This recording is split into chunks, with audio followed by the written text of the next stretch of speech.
In intermittent cuts between scenes, we see a hardened Marine in camouflage saying goodbye to a young woman at the airport and traveling in a helicopter to his next mission.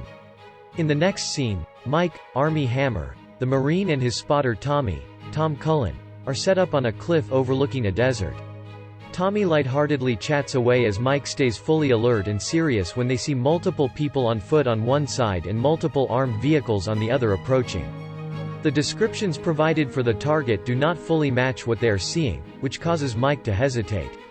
As Tommy and the voice over the radio try to get Mike to make the hit, he realizes that the meeting is a wedding, and the target might be the groom's father. Further complicating the matter, the target is now standing behind the groom, and is not known to have a son, but Mike is ordered to take out the groom to get to the target. Mike drops the mission, lying they've lost him, but then they are spotted by the armed lookouts protecting the ceremony. They manage to escape through a clever distraction Mike creates, and request evacuation.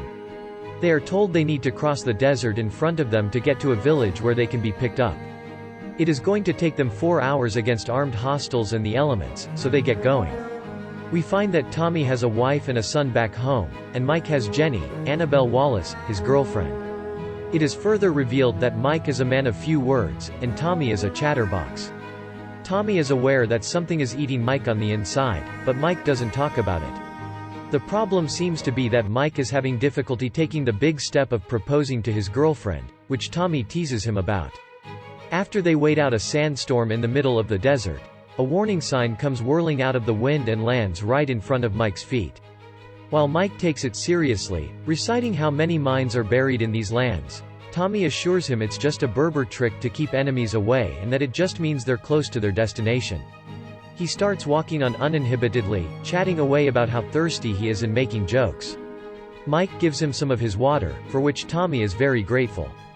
Mike is still proceeding cautiously, his mind preoccupied with the warning sign they saw.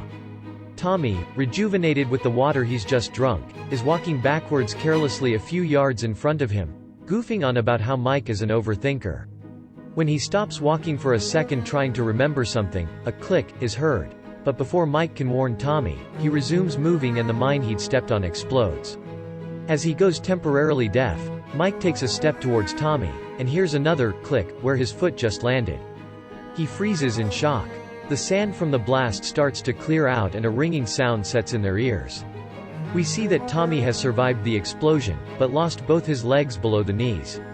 Oblivious to everything, he's screaming for Mike. Mike, unable to move himself, struggles to calm Tommy down. Tommy's panic elevates another notch when he sees the state of his legs, and he starts to scream even louder. When nothing seems to work, Mike brings up Tommy's son, which cuts through his panic so that he's able to inject himself with the morphine Marines carry in their front pocket. In his agony, though, Tommy reaches for the second tube of morphine, and despite Mike's continuous warnings to stop, he injects himself a second time. Overcome with emotions and high on an overdose of morphine, Tommy shoots himself in the head while Mike watches helplessly. The remainder of the movie comprises Mike trying to survive the desert unable to move. The first thing he realizes is that the radio is still next to Tommy, who's several yards away. He gets creative with what he has on his person and gets the radio, only to realize that the battery is dead, and the spare is on Tommy's body. Then, another sandstorm hits full force. He manages to wait it out without moving from his spot. Once it's over, the first thing he realizes is that the storm has brought Tommy's body, and therefore the spare battery, right next to him, yet the radio has drifted too far from his reach. Within the next few hours, a seemingly half-witted Berber, Clint Dyer, comes shuffling along from over the hill Mike's facing.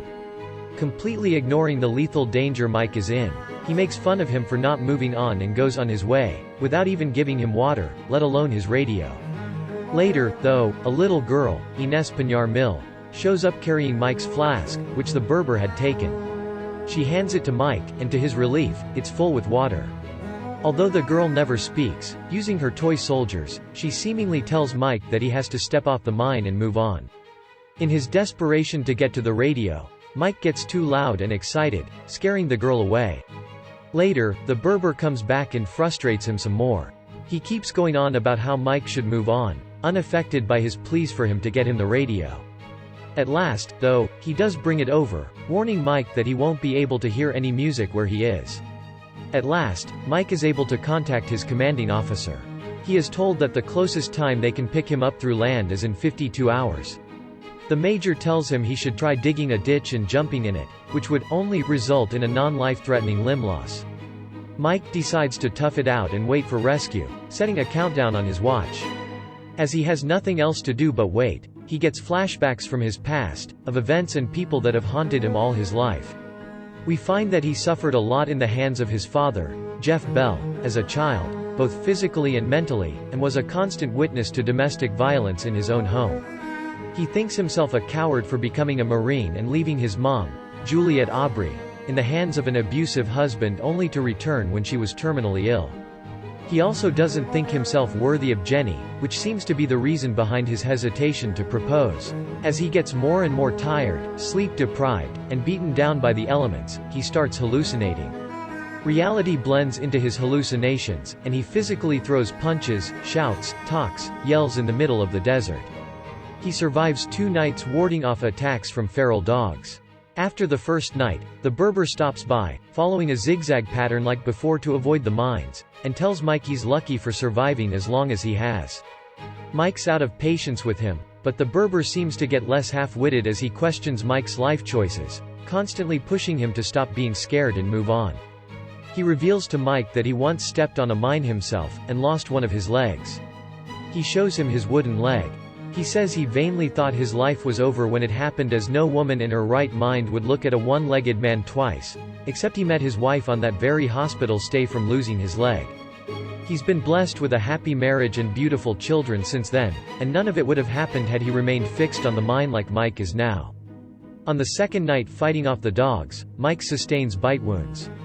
Mixed with his thirst and fatigue, he almost collapses the next morning, though the Berber catches him seemingly arriving out of nowhere, and nurses his wounds.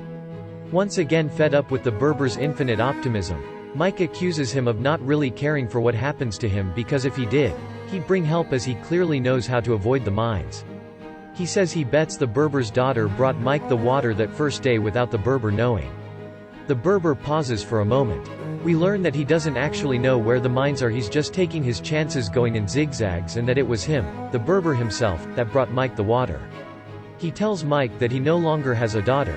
She died in a mine explosion during one of their father-daughter excursions to dig out mines and replace them with tin cans. Mike listens, dumbfounded. The Berber tells him he's happy his daughter came to meet Mike, but he really needs to move on now. Then, he leaves. Mike all but steps off the mine when the major tells him on the radio that his rescue had been delayed by several hours. His hallucinations get even more realistic and scary, but we find out that before she passed away, her mother lovingly gave him her blessing to move on with his life, and that his girlfriend, even after all he's done to sabotage their relationship, sent him off to this mission with love, a smile, and a promise to wait for him. As he disconnects from reality completely, his father confronts Mike in the desert. First, he mocks and challenges him, but he gets emotional after a while, in a way apologizing for all he's done.